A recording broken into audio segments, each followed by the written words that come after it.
Estamos de volta com o CJC Mais para todo o Brasil e hoje, em mais um tema sensacional aqui no nosso programa, vamos abordar um assunto que talvez você já ouviu falar, talvez você até conhece alguém com um caso parecido aí na sua família, só que você ainda tem algumas dúvidas. Então, para te ajudar hoje no programa, a gente vai falar sobre um que é considerado aí o mal do século, né, Carla Ribeiro? Que é a depressão. Você conhece alguém que já teve depressão? Você mesmo que está nos assistindo, você já passou aí pela depressão, você venceu, você superou. Hoje vamos falar sobre isso aqui no programa, né, Carla? É verdade. E vamos receber aqui duas convidadas que eu tenho certeza que vão nos ajudar muito no decorrer do nosso assunto. Vão nos ajudar a esclarecer também aqui algumas dúvidas, sintomas, como eu posso identificar que alguém tão próximo na nossa família está passando por uma situação complicada. E hoje também vai ser legal para a gente cair aqui um pouco com alguns paradigmas também, né? Que as pessoas falam assim, mas para procurar um psiquiatra? Não. Psiquiatra? Tem que ter uma coisa estranha dentro de mim, na minha cabeça. Muito além do normal. E a gente vai mostrar para você que não é bem assim. Qual será a principal diferença aí do psiquiatra com o psicólogo? Qual trabalho eles podem realizar juntos para ajudar a você aí de casa, a qualquer pessoa que você conhece, a combater aí a famosa depressão? Então, para nos ajudar aqui, a gente está recebendo a Silvia Schweire, é? Schweire, tá certo? A Silvia, ela que é psiquiatra e vai conversar aqui um pouquinho com a gente, vai nos ajudar, vai nos ensinar a como a gente pode combater aí a depressão. E junto com ela também, ela que já é de casa, já veio aqui uma vez, novamente. 2 vezes. Eu já falei, a gente estava até brincando um pouquinho, ela, Carla, você não fica mais nervosa, não? Eu falei, que nada, ali é a nossa casa, né? Não tem nem como, né? Seja bem-vinda, Andréia. O prazer é um imenso prazer estar aqui hoje com vocês, mais uma vez, e principalmente para falar desse tema, né? Que é um tema que eu sou particularmente fascinada. Show. E antes de a gente fazer aqui perguntas para as nossas convidadas, eu quero lembrar você de casa que você pode também participar dessa conversa, mandando aí a sua pergunta, a sua mensagem. Se você talvez tem algum caso aí que você conhece, pode compartilhar aqui com a gente, pode fazer pergunta também. É só mandar aí a sua pergunta para o nosso número no prestador 21 99 151 5902 e faça parte dessa conversa aqui junto conosco, né, Carla? É verdade, mas antes da gente começar aqui a falar um pouquinho do nosso assunto, a produção separou um vídeo falando sobre a depressão. Vamos ver o que esse vídeo fala e a gente vai debater um pouquinho sobre isso, tá bom? Roda aí. Solta aí. A depressão é considerada um dos transtornos mentais mais comuns e incapacitantes no mundo. Mais de 350 milhões de pessoas convivem com a depressão em suas vidas. Chamamos de transtorno depressivo maior a condição na qual uma pessoa sente um constante humor negativo, uma visão muito negativa de si e uma perda de interesse por coisas que antes geravam prazer. A pessoa se sente assim na maior parte do tempo e durante muitas semanas, meses e até por mais tempo. E essa é uma das principais diferenças entre ter depressão e sentir tristeza, que é algo mais passageiro. Pessoas com depressão pensam diferente de pessoas sem depressão. É comum que elas apresentem pensamentos negativos e de desesperança que refletem como elas veem o mundo à sua volta. Esses pensamentos surgem a partir de crenças negativas comuns entre pessoas com depressão sobre si mesmo, as situações e o futuro. Já falamos antes sobre o viés de confirmação e o raciocínio motivado. No caso de pessoas com depressão, esses vieses têm um papel importante, pois essas pessoas prestam mais atenção e dão mais importância a informações que apoiam suas crenças negativas, enquanto ignoram ou desvalorizam a importância de informações contraditórias com essas crenças. Isso tende a fortalecer as crenças negativas da pessoa ao longo do tempo e tornar os sintomas mais severos. Nos focamos até agora no nível de análise psicológico da depressão. Levando em conta o nível de análise biológico, também sabemos que hormônios liberados durante situações de grande estresse podem alterar o funcionamento dos neurônios, especialmente se essas situações ocorrerem em determinados períodos da infância e de maneira prolongada, e isso pode estar relacionado a uma maior propensão de desenvolver depressão. Pesquisas indicam que o hipocampo, uma região do cérebro envolvida no funcionamento da memória, pode ser danificado a partir da liberação contínua desses hormônios, e isso pode levar a uma mudança até mesmo anatômica nessa região do cérebro, que predispõe tais pessoas à depressão. Pessoas com depressão podem se sentir tão impotentes, apáticas e desesperançosas com suas vidas que as suas relações com os outros e as suas atividades cotidianas podem ser extremamente compromissadas, levando a uma maior propensão a se isolar socialmente e a realizar tentativas de suicídio. Nesse sentido, a depressão é uma condição que afeta não apenas as pessoas vivenciando o sofrimento, mas todo o contexto no qual ela vive e a própria economia do país, já que, por exemplo, uma das maiores causas de afastamento do trabalho é a depressão. Apesar do conhecimento sobre depressão que possuímos atualmente e como essa condição pode ser perigosa, ela ainda não é levada a sério por muita gente. Muitos pensam que se trata de algo controlável, passageiro ou nada sério demais. A depressão não costuma estar sob controle consciente da pessoa e pode prejudicar seriamente a vida dela. Sem ajuda profissional, pode ser extremamente difícil lidar com essa condição. A prevalência tão grande da depressão no mundo não se explica mais pela ausência de conhecimento sobre o fenômeno ou pela falta de alternativas para o tratamento. Já existem atualmente vários tratamentos com altos níveis de eficácia. Essa alta prevalência parece se relacionar com noções difundidas e ultrapassadas sobre o quão grave pode ser a depressão e também o receio que muitas pessoas ainda têm de recorrer a um profissional para buscar ajuda. Aqui vão algumas dicas que podem ajudar pessoas com depressão. A primeira dica é deixar o preconceito de lado e procurar um profissional qualificado que possa te ajudar. Isso pode fazer toda a diferença. Outra dica é tentar se envolver propositalmente em atividades físicas e sociais, tais como práticas esportivas e encontros com amigos. O envolvimento regular com essas atividades pode ter vários efeitos benéficos e reduzir os sintomas. Uma última dica é tentar prestar atenção e anotar os pensamentos que surgem na sua cabeça logo antes de você começar a se sentir mal e durante os momentos de maior tristeza. Se tornar consciente desses pensamentos e imagens que passam na sua cabeça é o primeiro passo para poder questioná-los depois e verificar se eles são realistas. Questionar esses pensamentos pode ajudar a flexibilizar crenças rígidas e diminuir os sintomas da depressão. Nem sempre fazer essas coisas é fácil, e o uso de medicação pode ser necessário para reduzir os sintomas a níveis que permitam à pessoa realizar esse tipo de atividade mais facilmente. Depressão pode ser algo sério, pode matar e também pode ser tratada. Se mais pessoas soubessem disso, quantas vidas não poderiam ser poupadas de um enorme sofrimento e até mesmo de uma morte prematura? Tá aí, ó, é algo muito sério quando a gente fala essa questão da depressão. Para muitos ainda é um tabu, e tem pessoas que ainda nem acreditam que isso pode levar uma pessoa à morte, né? Eu já ouvi pessoas falando assim, mas na minha época não existia depressão, a gente trabalhava tanto que não tinha tempo para isso. Talvez até existia, só que não era tão divulgado, tão diagnosticado, né? Vocês acreditam que a depressão hoje, ela é um mal que tem alcançado pessoas de todas as idades, ou só, não, a depressão só bate em quem não tem uma condição financeira boa, a depressão só bate em quem geralmente passou por alguma perda, ou isso não é verdade, isso é um... Não, de jeito nenhum, né? A gente não tem hoje um medidor que diga atinge mais o grupo A ou o grupo B.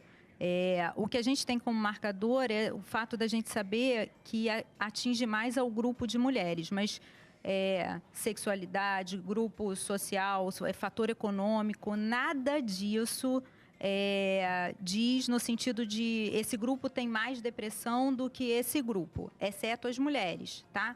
Então, assim, é uma questão que hoje ela é seríssima. A depressão, ela acompanha a humanidade ao longo de todo o tempo, então é outro grande engano, né? A gente achar que é um problema dos dias de hoje. Não, né? Está relatado desde a Bíblia, desde Davi, sinalizando todo o mal-estar, toda a angústia dele. É um termo que ele foi utilizado pela psiquiatria justamente para diagnosticar esse tipo de transtorno.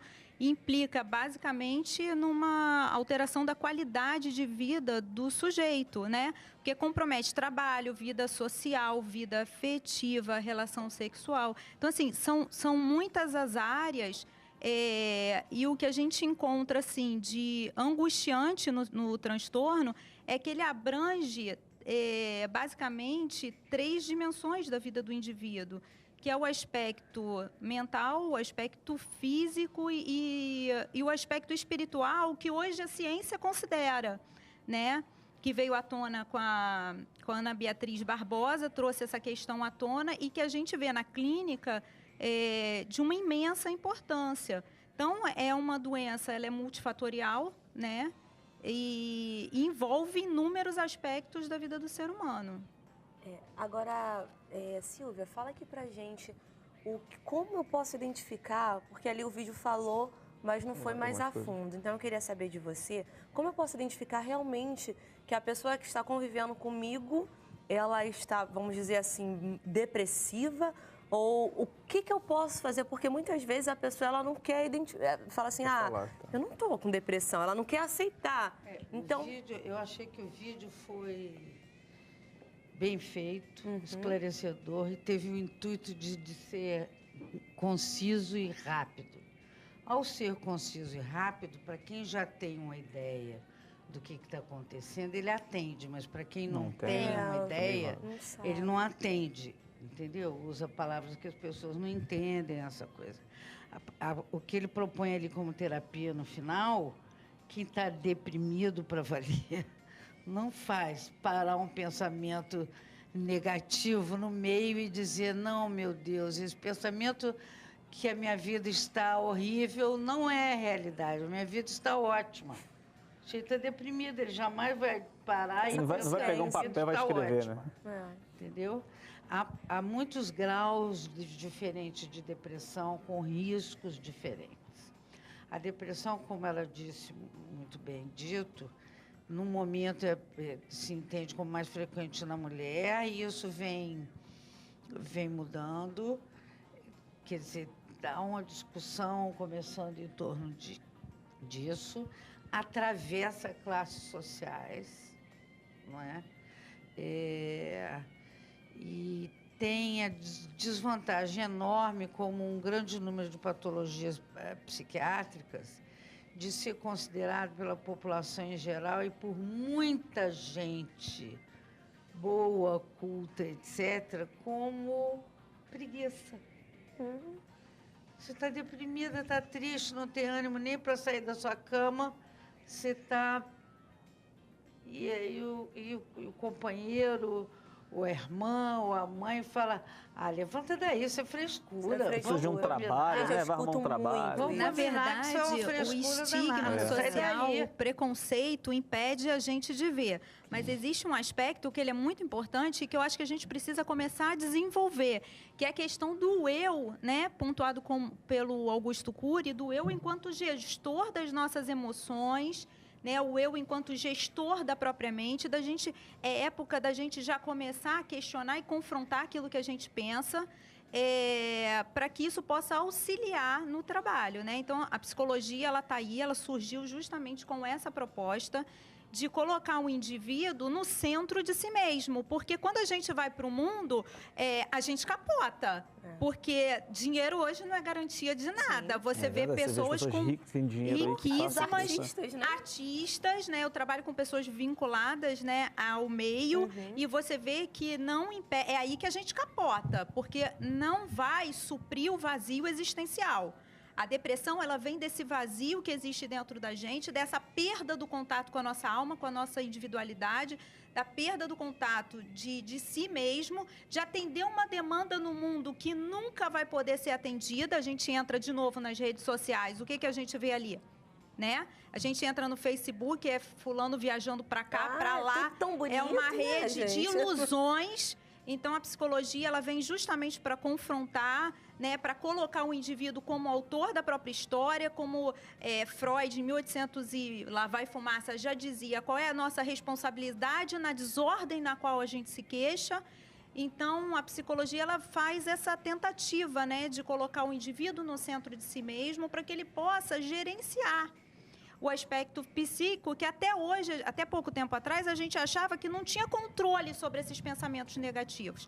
Hoje a gente vê que a depressão, ela é essa crença no mal, essa crença na negatividade. Geralmente, quando alguém passa por algum trauma, por uma perda muito significativa, né, de alguém que amava, de alguém que gostava, talvez de um emprego que já estava aí há muitos anos, e é esperado que talvez ela possa entrar num quadro como esse. Mas se a pessoa, talvez, ela não passa por uma perda, ela não tem nada que talvez ela sinta algum tipo de falta, e ela começa a ter sentimentos assim de depressão. Isso pode acontecer também com alguém? Alguém que talvez não está passando nenhum problema, mas ela começa a se sentir triste e pode acabar entrando num quadro depressivo? Isso claro que pode. Né? Na verdade, o que acontece? Primeiro que o psiquismo, ele não funciona dessa forma. Ocorreu uma situação traumática, o fulano vivenciou um episódio X e anuncia um mal-estar. Não é dessa forma que o psiquismo trabalha e funciona.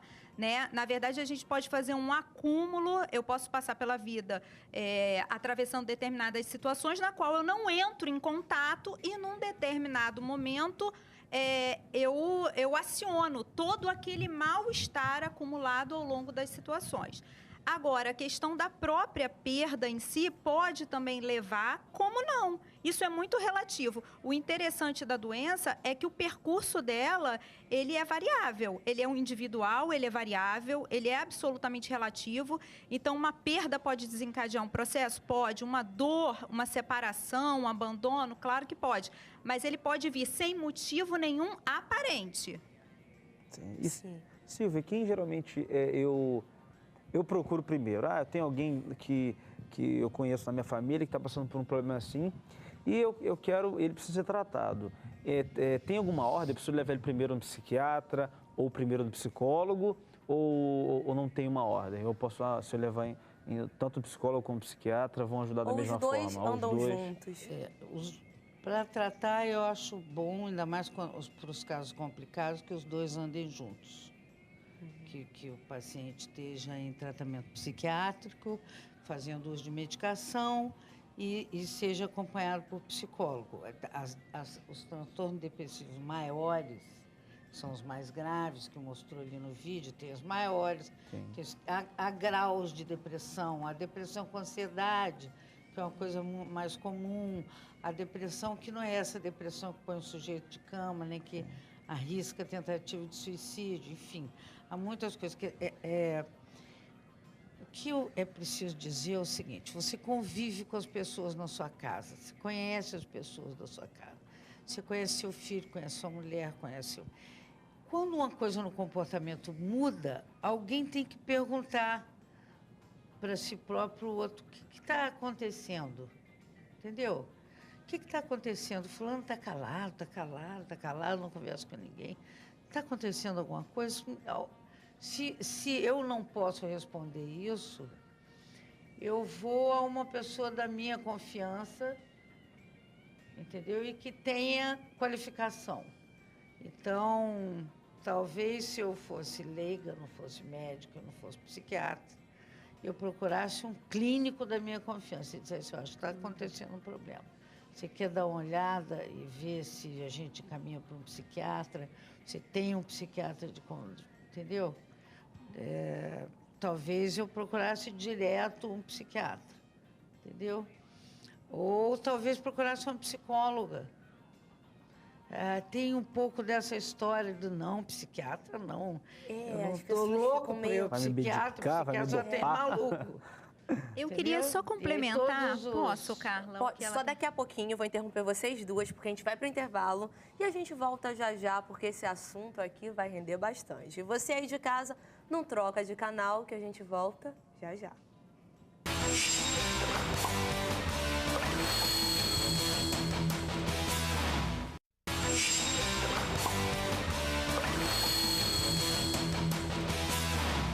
Estamos de volta com o CJC Mais para todo o Brasil e o nosso tema de hoje está sensacional, está sendo muito esclarecedor, pois estamos falando sobre um assunto um pouco complicado para muitas pessoas que não têm talvez informação sobre isso. A gente está falando sobre um mal que é considerado o mal do século, que é a depressão. Você já teve depressão? Conhece alguém que já teve algum nível depressivo? Tem pessoas que pensam: poxa, mas para identificar quando a pessoa tem depressão é quando ela chega no auge, quando ela está querendo se suicidar, está sem comer, não sai de casa. Mas conversando aqui com as nossas convidadas, a gente ficou sabendo que não é só isso. Existem vários níveis de depressão. Existe aquele nível que a pessoa ela continua trabalhando normalmente, né? Ela faz as suas atividades normalmente, mas tem algo errado. Sim. E que também precisa ser tratado. E para nos ajudar nesse assunto, estamos recebendo uma psicóloga e uma psiquiatra. Estamos falando aqui com a Silvia Schweire, ela que é psiquiatra, está nos ajudando aqui neste assunto hoje no programa. E juntamente com ela, a psicóloga Andrea Velsin, que também está nos ajudando neste assunto, né, Carla Ribeiro? É verdade. E antes de ir para o intervalo, sim, a Andrea, ela queria complementar um pouco o que a Silvia estava falando. Pode falar, Andrea. Então, Carla, a Silvia colocou ali muito bem colocado a questão da terapia combinada, né? Da psiquiatria trabalhar juntamente com a psicologia. E eu acho que é um aspecto muito importante até para o público saber, porque quando normalmente ele vai buscar primeiro o atendimento psicológico, é importante que o terapeuta ele realmente trabalhe com o psiquiatra. E eu tenho a fama de ser como psicóloga, eu ser chata, eu ser exigente. Então, a primeira coisa que eu peço é para que faça a visita ao médico, né? Normalmente, os médicos são psiquiatra e o clínico geral, porque eu vasculho o indivíduo de todas as formas, sobre todos os aspectos.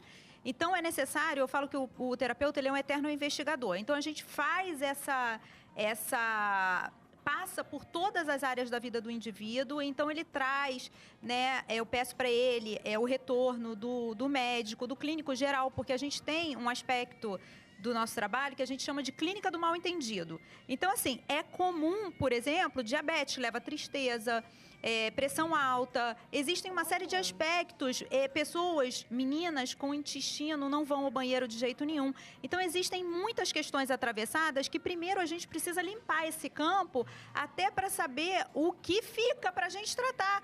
Porque se a gente não investiga direitinho, a gente acaba trabalhando com aquilo que pode ser até um engano, né? E aí, depois que ele vai à clínica médica, eu peço para concomitantemente ir à clínica psiquiátrica, trazer o parecer para mim e aí a gente vê o que vai fazer.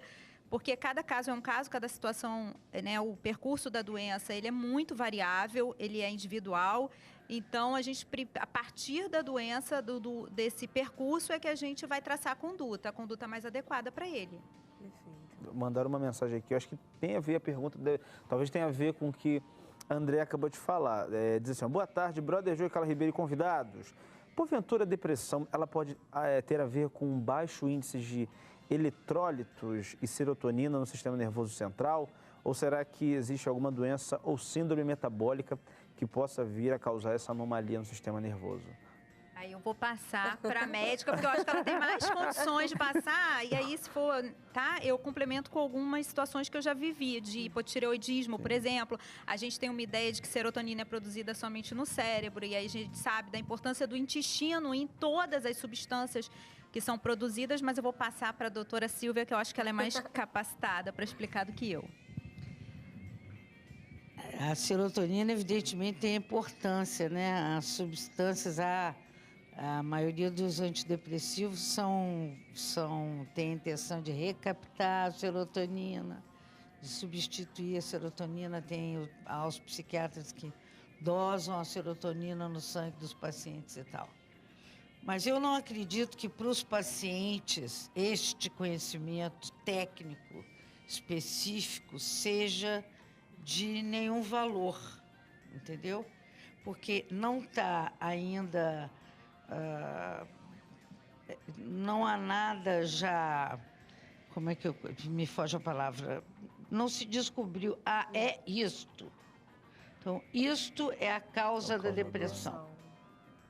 Você não nasceu sem serotonina. Isso não existe, não foi, entendeu? Então, há várias circunstâncias na qual a serotonina sobe ou desce no organismo. E isso faz diferença. Faz para algumas pessoas, não faz para outras. Faz para algumas pessoas mais, para outras menos. Entendeu? Então, não se fecha, está se procurando no cérebro. O que a ciência está fazendo, o que a medicina está fazendo, é procurar no cérebro. Células assim, células assadas, como é que elas reagem e tal. Ter isso fechado, ainda como um conhecimento, não há. Eu acho que é um pouco complicado a divulgação da coisa técnica, que não está completamente fechada, porque eu percebo uma tendência dos pacientes irem à internet, consultar artigos na internet falando a respeito disso, e depois resolverem fazer seu próprio diagnóstico. A gente faz isso, né? Você vai no YouTube. Terapia. Não, eu vou eletrólitos. Então, magnésio, Vou sair tomando isso aí. sódio, potássio, e tarará, entendeu? Que mais? Serotonina. Não, tem que dosar primeiro. Então, ficou uma coisa muito... E tem muita gente que faz isso, né? Fala, eu tô com o seguinte sintoma, vou jogar no Google para ver o que é isso. Isso pode... Não, todo mundo faz isso. isso. Pode causar até uma confusão. Todo mundo faz isso. A pessoa toma dor de causa cabeça confusão. e vê lá tumor no cérebro. Assim, né? ela falou que faz a investigação. Eu faço exatamente a mesma investigação. O médico faz uma anamnese, então a gente vê de cima a baixo. História da família, a parte médica toda. E como nasceu, como é que foi o parto, como é que foi, eu sou psiquiatra, mas eu faço isso, me interessa saber. O desenvolvimento na infância, como é que foi, o que aconteceu, se houve eventos importantes, se não houve, como é que foi. E a gente vai tendo uma noção de traumas, de coisas que tiveram peso para esse indivíduo ou não, e de uma coisa que as pessoas têm preocupação e que vale a pena dizer aqui, meus pacientes têm me perguntado muito sobre isso. Há, isso sim, uma percepção de que, estatística de que a depressão, um tipo de depressão recorrente, que é uma depressão que os indivíduos terão ao longo da vida, eles têm uma crise, passam um tempão, às vezes anos. Aí tem outra crise, passa um tempão, às vezes anos, e tem outra crise. A gente só consegue diagnosticar como recorrente, quer dizer que é aquilo, é aquela que vai vir sempre, quando vem a segunda crise. Porque na primeira a gente só sabe que é uma crise de depressão, grande ou média, entendeu? Aí quando é a segunda, eles bom, aqui eu já sei, aqui nós vamos ter que prevenir daqui para frente para não vir outra. Essas depressões têm incidência maior em determinadas famílias, mas não são hereditárias, não passam de mãe para filho, de pai para filha, não é assim. Você descobre uma avó que tinha depressão e nem sabia, porque estava lá na roça, morreu de fome, e as pessoas diziam, meu avô morreu lá, ele se trancou no quarto, não comia mais. Morreu um dia. Então, porque tinha uma avó, um tio, por parte de mãe, parente diretos. Então, não é passado, hereditário, né? Não é hereditário de pai para filho, não. Mas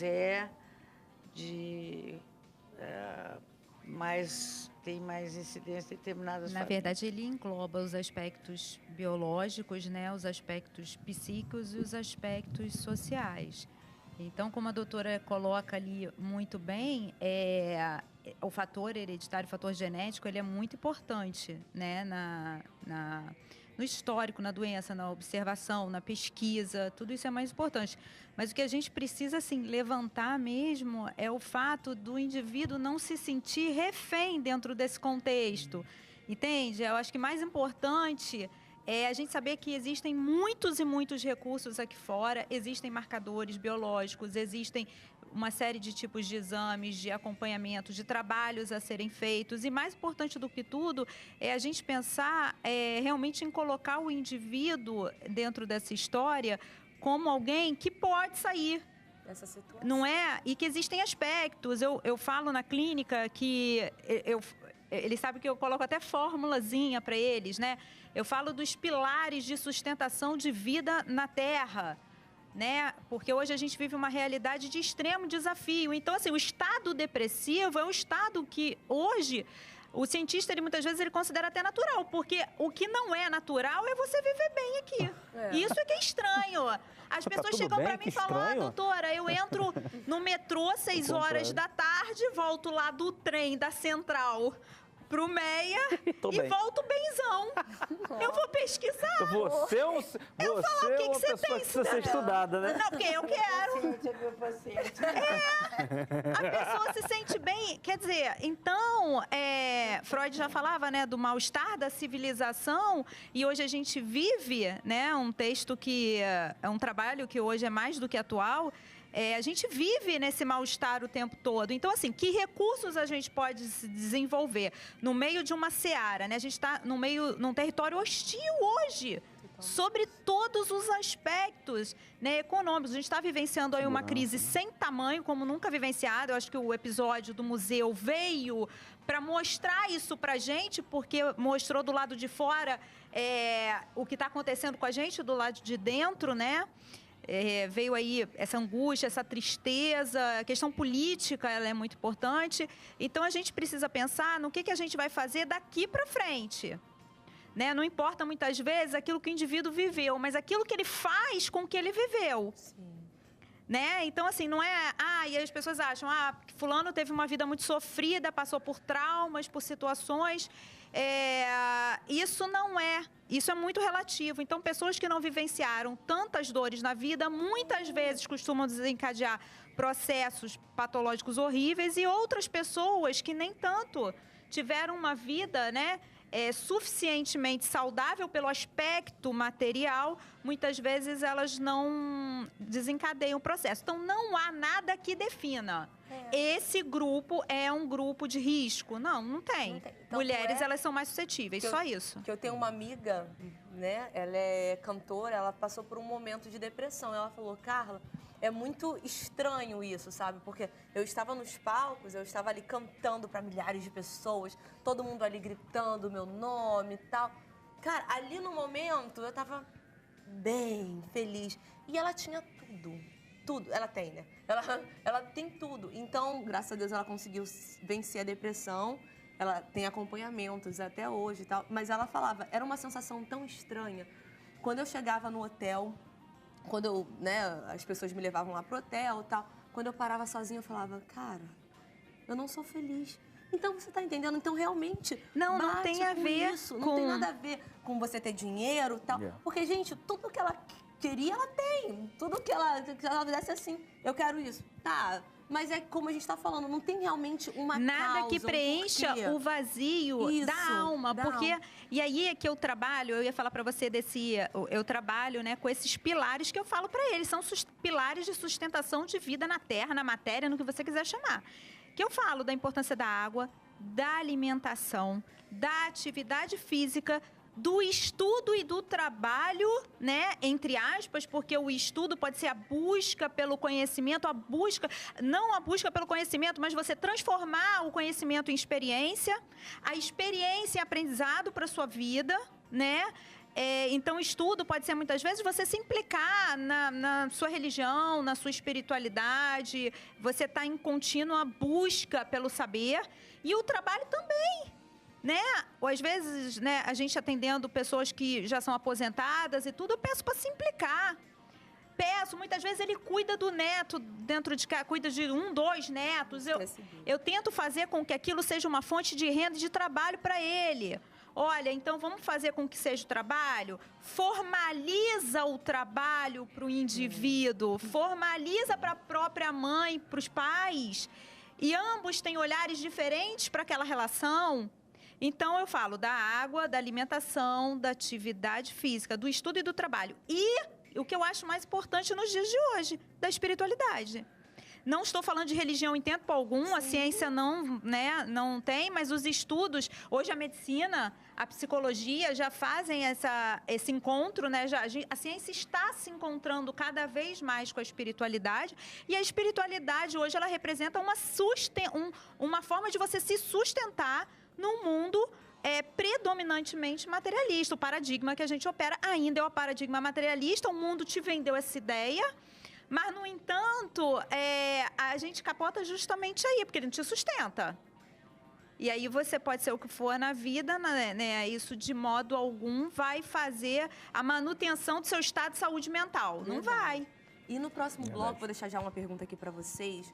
Vocês acham que a doença na alma, né, a depressão, porque é uma dor, gente. Você já fica triste aí? Eu falo que ela é devastadora, é um sequestro. Se a gente fica triste por alguma coisa que acontece na nossa vida, um término de um relacionamento, perda de pai ou de mãe, a gente já fica no estado assim, meu Deus do céu, eu não sei se eu vou sair dessa. Imagina uma pessoa constantemente ali triste o tempo todo, depressiva. Então, eu quero perguntar para vocês, e eu quero que vocês me respondam daqui a pouquinho.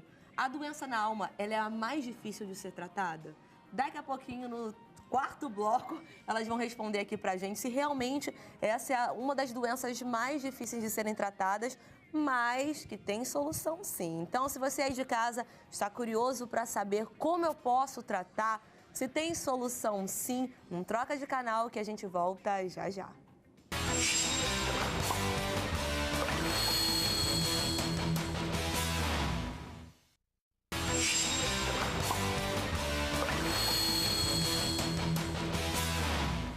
Estamos de volta com o CJC Mais para todo o Brasil e eu estou muito alto. Pera aí, pronto. Ah, só assim, né, Jô?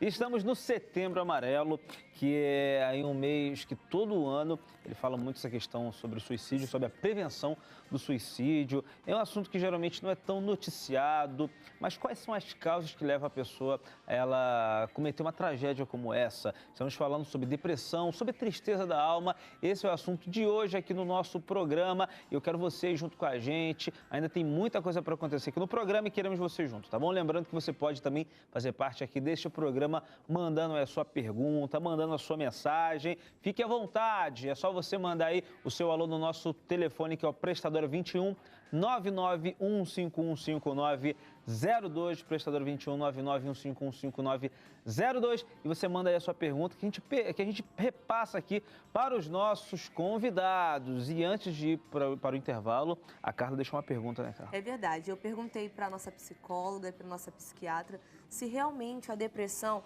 ela é uma das doenças que é mais difícil de ser tratada.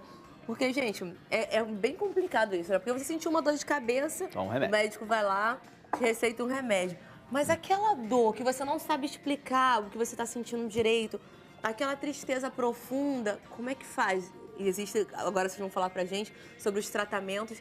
Então, assim, eu não entendo muito dessas coisas, desse assunto. Mas pra mim, quando eu olho assim, eu falo assim, gente, realmente, porque uma dor de dente você cura ali com remédio e tal. E aquela dor na alma, como é que faz? Então, Carla, eu particularmente, talvez por isso eu tenha feito a busca inconsciente da profissão, né? Eu acho que não há nada que seja pior no mundo do que as aflições que vêm da nossa alma. E o que a gente percebe é que de importante no sentido... Por que dói tanto? Dói tanto, eu acredito, seja pelo aspecto de ser desconhecido. Se você tem uma pneumonia, por pior que ela seja, você sabe mais ou menos qual é a conduta, qual é o procedimento, você sabe onde está, você sabe o que você vai fazer, você sabe o que precisa ser feito. No trabalho terapêutico, não. A cura, o tratamento, o bem-estar, cura entre aspas, né? É construída ao longo do processo. Então, o fator desconhecido, ele é imenso. É um trabalho que é um trabalho de construção do terapeuta, com o paciente, com o psiquiatra, com a família. A gente muitas vezes não conta com esses apoios, né? Enquanto os casos, os problemas que são de ordem psíquica, eles carregam muitos estigmas, muitos preconceitos ainda. Então, a gente ainda está aí nessa luta para tentar, hoje, graças a Deus, eu acredito que as coisas já tenham melhorado bastante, mas no sentido de clarear um pouco, né? Porque a ignorância ainda toma conta da humanidade. Então, ele se trata de um processo. Você não sabe, muitas vezes, o indivíduo, ele passou uma vida toda longe de si mesmo, né? Ah, mulher, por que casou? Casou por quê? Você pergunta para ela, mas fazia parte Você quis casar? Não sei. Você queria ter tido filho? Não sei. Por quê? Por que ela casou? Porque estava escrito lá que mulher tinha que casar, tinha que ter filho, né? Enquanto você se defronta consigo mesmo por volta dos seus 40, 50 anos de idade, que você vê que as escolhas que você fez não eram as escolhas que a sua alma gostaria que você tivesse feito, muitas vezes o choque é imenso. E algumas pessoas até entendem, percebem isso a tempo, outras não. E aí você não pode voltar atrás e começar novamente, né? Mas a gente pode começar agora e fazer um novo fim, verdade, como disse o Chico, né? Então, isso é que é muito importante, né? A gente buscar, assim, tentar um acordo entre você e o mundo, né? Qual é a sua natureza? o que você busca na sua vida. Muitas vezes as pessoas vão... Quando a gente trabalha com jovem, eles não têm a menor noção do que eles querem fazer. E às vezes aquilo que vai trazer felicidade é aquilo que não dá dinheiro. Mas se ele tiver que apoiar entre o que traz felicidade e o que dá dinheiro, ele vai apoiar aquilo que dá dinheiro porque a família está por trás exigindo. Então, os conflitos são muitos, né? E dos mais variados. Mas tem solução. Claro que tem. A gente está aí para isso. E nesse bloco a gente está recebendo aqui mais uma convidada. Ela que é estudante, já passou por um quadro, né, depressivo e está aqui para conversar com a gente, para passar um pouco da sua experiência e também mostrar para as pessoas que tem como superar isso, né? É verdade. Então a gente tem o prazer aqui de receber a Natália Werneck, ela que é estudante. Seja bem-vinda, Natália, tudo bem? Tudo bem. É difícil falar desse assunto, né? Mas eu tenho 24 anos e, infelizmente, cheguei a passar por esse quadro, mas, sim, juro que eu não sabia que era depressão. Depressão. Não sabia. Você sentiu que era uma tristeza, era Como uma é? falta? Então, é um pouco difícil explicar, porque eu tive problema desde que eu era pequena. Sofri por causa do bullying, etc. E na minha época não era tratado como bullying. Sim, né? sim, era. Então eu cresci assim, eu cresci isolada, cresci sem amigos, etc. E eu não sabia assim que era depressão, mas desde pequena a minha mãe vivia me falando. Eu tinha crise nervosa, assim, quando eu acordava o travesseiro estava cheio de sangue. Nossa. Isso com 5 anos de idade. Então foi uma coisa desde que eu era pequena. Mas só fui realmente descobrir que era depressão ano passado. Eu estava começando a me isolar, assim, muito mais do que o normal, sendo que eu já estava ativa na igreja, porque eu conheci Jesus tem mais ou menos 6 anos, 5, 6 anos. Então, eu, assim, não achava que eu ia passar por algo desse tipo, porque quando você descobre Jesus é diferente, né, assim. Então, ano passado, começaram a acontecer, assim, essas coisas. E eu não sabia porque que eu estava triste. Eu achava, a princípio, tô fazendo alguma coisa errada, não é Tem possível. alguma coisa que eu tô fazendo que não tá batendo. E eu vivia questionando a Deus e tudo mais. E até então, sem saber, eu parei um dia para ver uma matéria sobre depressão na televisão. Eu, caramba, é exatamente o que eu tô sentindo. E já assim, já é comum, entre aspas, a minha família ter quadros de depressão. A minha mãe tem depressão, a minha avó tem depressão, o meu tio tem depressão, todo mundo, entendeu? Então, assim, é uma coisa, infelizmente, recorrente na família, mas por causa de várias coisas que foram acontecendo ao longo do tempo. Quando você percebeu que depois daquela matéria, você conseguiu identificar que o que estava acontecendo ali, aquele quadro, estava acontecendo com você, qual foi o primeiro passo que você deu? Você foi procurar Uma ajuda? Uma ajuda? Você conversou com alguém? O que você fez? Então, Você soube como agir? Não soube como agir, a princípio, né? Eu, quando era pequena, eu frequentava psicólogos, inclusive, mas eu não conseguia me abrir.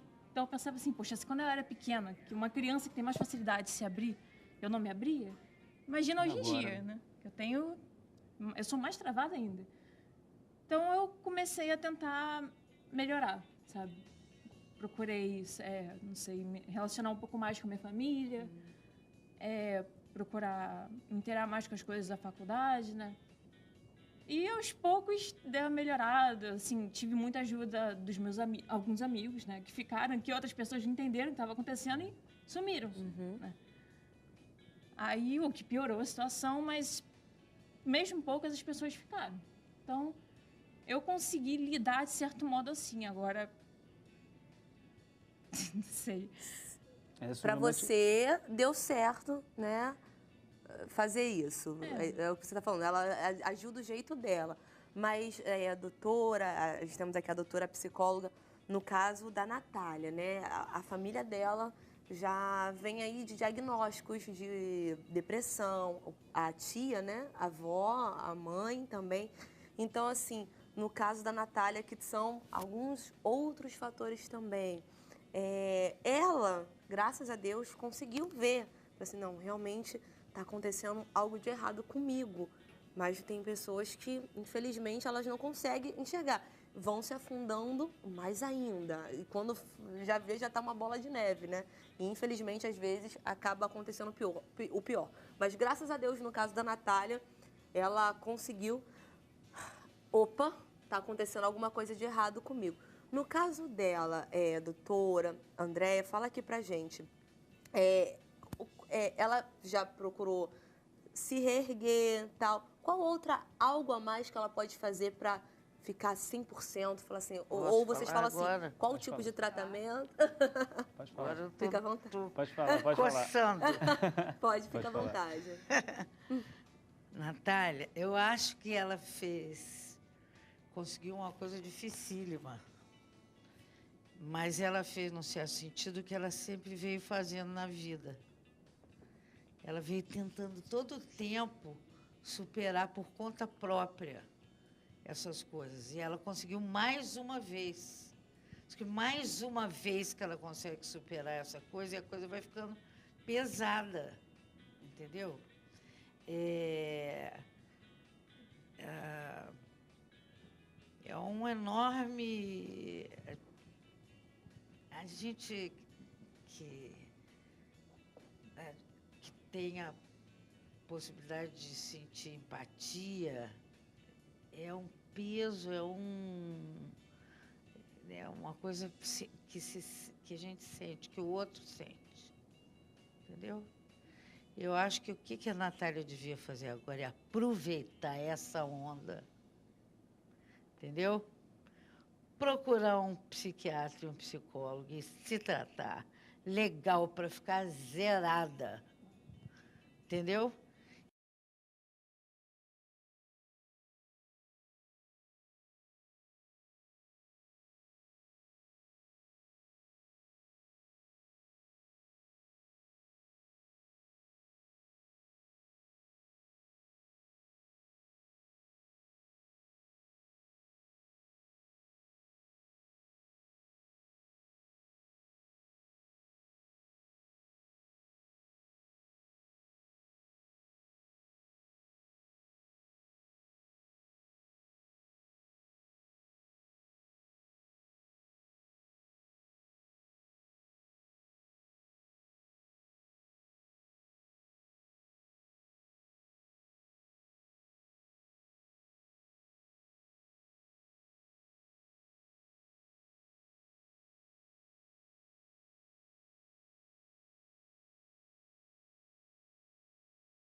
Estamos de volta com o CJC Mais para todo o Brasil e hoje o assunto está muito esclarecedor. A gente está falando aqui sobre depressão, sobre o mal do século. Estamos falando como identificar alguém que talvez está passando por um problema e como ajudá-la. E a gente está recebendo aqui profissionais para nos ajudar neste assunto. A gente está aqui recebendo hoje a Silvia Schweire, ela que é psiquiatra, está nos dando uma força muito grande nesse assunto. Juntamente com ela, a psicóloga Andréa Velsen, que também está nos ajudando aqui nessa conversa. Estamos conversando também com a estudante, com a Natália Werneck, que já passou por um quadro de depressão, está nos ajudando aqui, falando sobre este assunto aqui também. E no bloco anterior, eu interrompi a Andréa na hora que ela ia falar um pouco, né, sobre a questão, né, do encontro de Jesus especificadamente, né? Fica à vontade, Andréa. É que no caso da Natália, eu falei que é uma das questões mais importantes, fundamentais no tratamento do paciente portador de qualquer que seja a enfermidade, né? É encontrar, porque você tira, né, a força do mundo e coloca a força no indivíduo e na sua ligação. Quando a gente fala em espiritualidade, a gente está falando, eu não estou falando de um Deus, de Jesus especificamente, sim, ou de Buda, nada disso. A gente está falando de um encontro com o seu eu mais profundo, dessa conexão que a gente pode fazer através de Jesus, né, ou através, né, a Igreja Católica, ou a Igreja Evangélica, ou o Espiritismo, através de algo, mas que venha a se encontrar com o seu eu mais profundo, porque o mundo o tempo todo nos convida para fora. Para fora, nos tira de nós mesmos o tempo todo, mas você vive do que você tem aí dentro. Você vive do que você trabalhou para edificar, para construir aqui dentro. E esse aqui dentro a gente faz de que forma? A espiritualidade, ela é uma ponte para isso, para esse encontro. Porque muitas vezes num local, num trabalho de ajuda ao próximo, né? Até porque a gente está aqui para quê? Para que a gente está aqui? Se a gente for parar para pensar, a vida não tem sentido nenhum. Você tem que estar aqui para quê? Para trabalhar. Faz, cozinha, lava, passa, estuda, né? Começa a vida careca sem dente, termina a vida careca sem dente, né? Que sentido isso tem? Não tem sentido. Então, sentido a gente constrói, na clínica a gente ajuda o indivíduo a construir esse sentido para ele, a trabalhar desenvolvendo esse significado da própria existência que muitas vezes ele está vinculado a essa conexão com o outro. Que sentido você está aqui, se não para que isso aconteça? Para que a gente possa estar ajudando um ao outro, cooperando, transformando. A gente espera que a política faça, né, que a sociedade faça, que as pessoas façam. Eu acho que quem precisa arregaçar as mangas e fazer somos nós. Sim, e a Natália que está aqui com a gente, ela estuda numa faculdade que... a gente já ouviu casos também, né? Nossa, de suicídio, que é o ERJ, né? E como é que é lá? Então, é um dos pontos mais famosos do Rio de Janeiro famosos por causa desses incidentes. Justamente pela faculdade ser totalmente aberta, né? Parece que é um prédio inteiro, mas na verdade são vários prédios interligados. E todas essas pontes, as pontes que ligam um prédio ao outro, elas são abertas. Então, e a UERJ é uma faculdade, assim, como todas as públicas, de fácil acesso. E qualquer pessoa entra ali e comete, mas, assim, muitos dizem que a maioria das pessoas que fazem isso na universidade são de fora, o que não coincide. A maioria das pessoas são de dentro da universidade, são alunos. Foi, inclusive, o que aconteceu nesses últimos 2 meses. Olha, a gente nem sabia disso. Eu estava aqui conversando com ela e é muito interessante o que ela vai falar aqui com a gente, porque a gente está falando um pouquinho aqui da pessoa que demonstra estar triste o tempo inteiro, aquela pessoa que se afasta, aquela pessoa que fica no cantinho dela, dentro do quarto, chorando, não querendo comer. Só que ela vai contar agora aqui um caso que é o inverso disso. Conta aqui pra gente, né? Então... eu entrei na faculdade em 2016, junto com algumas outras pessoas. E como nossa turma é pequena, que é a turma de clássicas, latim e grego, então todo mundo era muito unido. Nós tínhamos uma amiga chamada Clarice, né, que conviveu com a gente durante esse tempo todo. Ela era a alegria da turma. Ela era a pessoa que mais sorria, que todo mundo gostava, que se dava bem com todo mundo. Não tinha uma pessoa que não se desse bem com ela. Ela procurava ajudar todo mundo. Sempre que ela via alguém triste ou com problema, ia ajudar. E eu fui uma dessas pessoas, inclusive, que ela procurou ajudar. Ela percebeu que eu não estava bem no passado. E no dia 5 de junho desse ano, nós estávamos tendo aula, que a gente estuda à noite. E na última aula, a maioria das aulas a gente faz junto, eram 3 aulas nesse dia. A gente saiu da penúltima aula. Quando nós fomos para a última, tinha que esperar uma professora abrir a porta, que era um salão nobre e tal. E aí ela estava muito eufórica, ela já era muito sorridente, histérica, mas ela estava muito eufórica nesse momento e a gente interpretou que fosse algo dela. Ela falando, vamos sentar lá na frente e tal, brincando com o pessoal, rindo. Até que ela, depois que garantiu que todo mundo entrou, todos os amigos dela que estavam reunidos naquele momento entraram naquela sala, e os únicos que não estavam naquela sala já tinham ido embora. Então, depois que ela garantiu que todo mundo entrou na sala, ela falou, já volto. Deixou a mochila com a gente, com todos os pertences dela. Quando a gente sai 10 horas, mais ou menos. Quando deu 10 horas, a gente não achou mais a menina. Cadê a Clarice? Todo mundo procurando Clarice, ninguém achou. Aí a gente foi para casa, umas 11 horas ainda não tinha aparecido. Deu meia-noite, um amigo nosso que mora ali na Tijuca, que é o oeste do Maracanã. Ele falou, vou lá procurar. De repente, ela passou mal, ninguém viu. Ele foi lá na faculdade, já estava fechada, tentou desenrolar com o segurança para ver se já conseguia alguma coisa. Aí o segurança estava meio receoso e falou, como é que é essa sua amiga? Aí ele, assim, descreveu como é que ela era. Aí ele falou, bom, tem uma mulher que cometeu suicídio hoje e tem a descrição dessa sua amiga. Seria bom que você reconhecesse. Aconteceu que ele foi lá reconhecer e viu que era a nossa amiga. A nossa amiga, que era a mais sorridente, a que mais brincava, a que mais estava junto de todo mundo, a que mais abraçava, a que sempre estava no meio de todo. Amava o UERJ, amava o curso, amava tudo. Cometeu suicídio. Ninguém percebeu. Dizia que amava, na verdade, né? É a questão da máscara por detrás. Por isso, a gente não sabe, eu não sei da situação dela, então seria leviano, porque a gente não sabe se, de repente, ela poderia, né, doutora, estava numa fase maníaca de um transtorno bipolar, por exemplo, e que pode ocorrer. Mas a nossa ilusão é achar que 2 coisas. Primeiro, que a depressão ela vem sempre nessa forma de estar jogado na cama, não quero ver a luz, não quero comer, não quero nada, né? Esse isolamento social, afetivo. Então, essa é uma das faces dela. Não é a única, existem muitas. Existe a fase, né, que a gente fala até que pode ser o efeito paradoxal, ao contrário, a irritação, a agitação, né, a euforia, muitas vezes. O paciente ele pode querer se alimentar mais ou menos, dormir mais ou ter insônia, né? Então, a gente nunca sabe aquilo que está por detrás do indivíduo. E outra questão é que a maior parte dos casos que que eles cometem o suicídio não está nessa depressão de estar na cama. Até porque, para cometer o suicídio, você precisa de uma mínima quantidade de energia, de uma mínima força para pensar, planejar, para ação em si.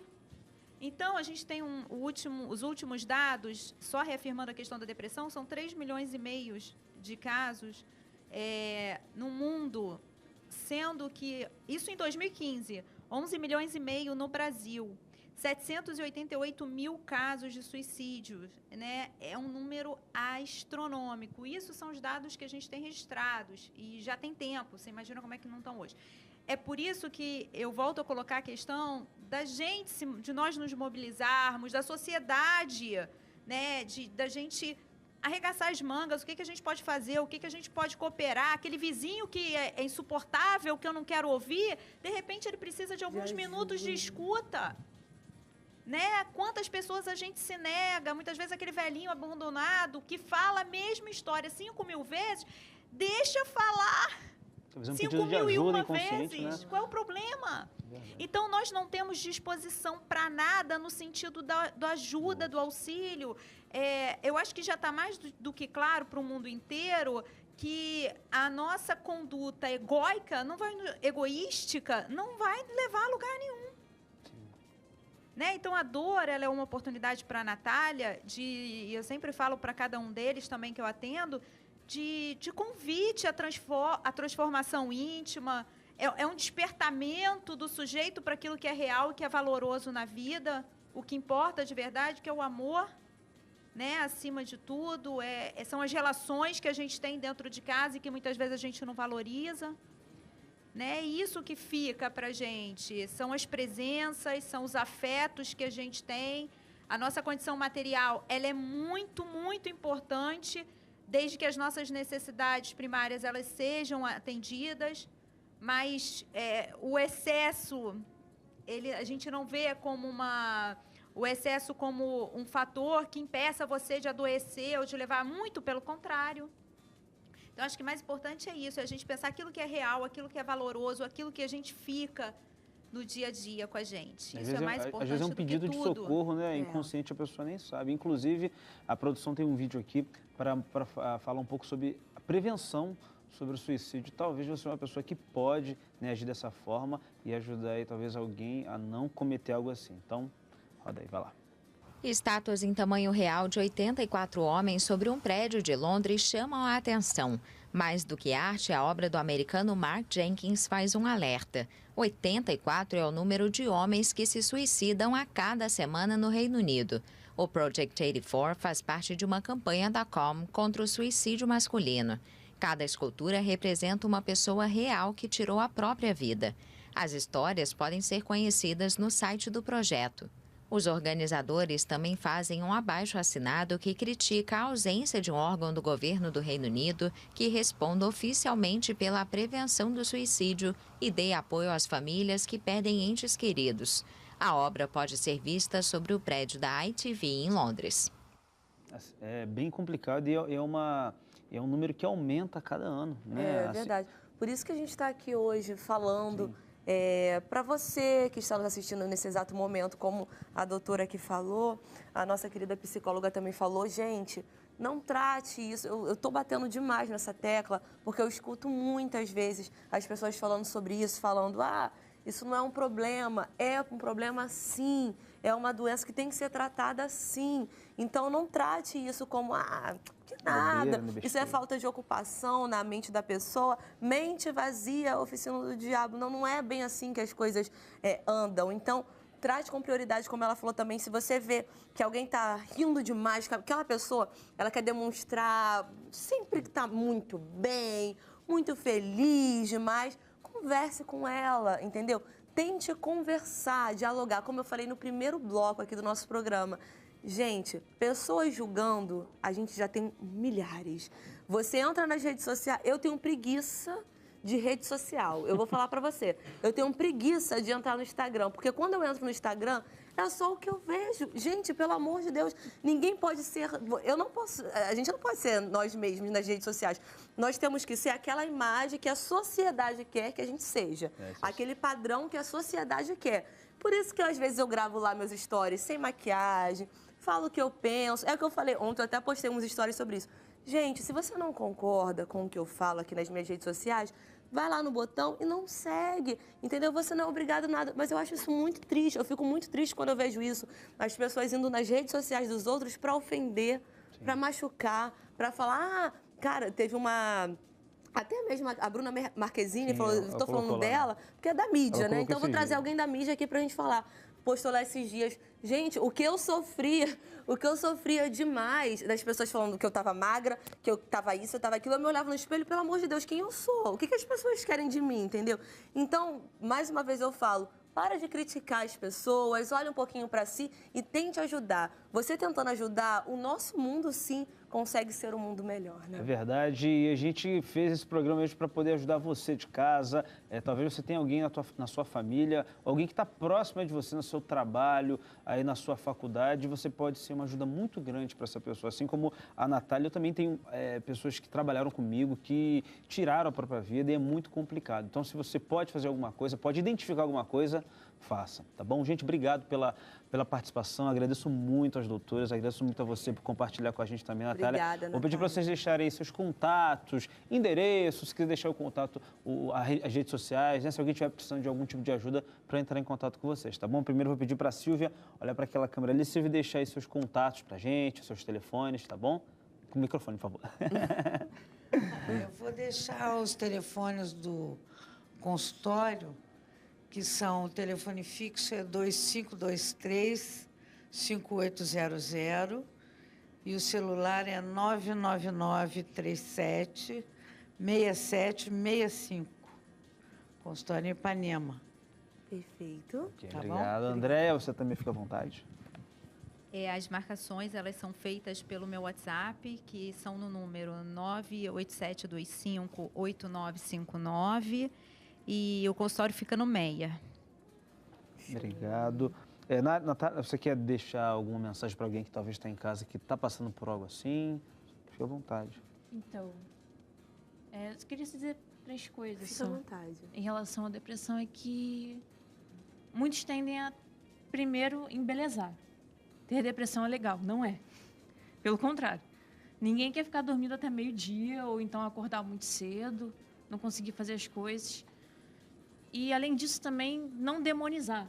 Porque a depressão não é coisa do diabo. Verdade. Não é coisa do demônio. A pessoa precisa de ajuda. Se eu soubesse o que era depressão, eu já não teria, assim, já teria começado a me tratar um bom tempo. Só que eu ouvi de muitas pessoas isso. Não, isso aí é o diabo mexendo com você. Não é, gente. É um problema que precisa ser tratado. E caso a pessoa se sinta assim, mal, se sinta triste, não sabe explicar que vazio é esse, que tristeza é essa, é bom conversar com alguém. Mas não com qualquer pessoa. Tem que procurar uma pessoa que esteja apta a te ouvir. Uma Nem pessoa de todo mundo tá. confiança. Uma Obrigado, pessoa de Natália, confiança. pela sua ajuda e por compartilhar com a gente também um pouco sobre isso, tá bom? Galera de casa, obrigado aí pela sua participação, Beijo! pela sua audiência. A gente Ótimo espera feriado. aí ter te ajudado. Um ótimo feriado para você. E na segunda estamos ao vivo aqui novamente, Sim, tá bom? beijão, que Deus te Até abençoe. Aproveite segunda. muito. Valeu, tchau, tchau. Beijo.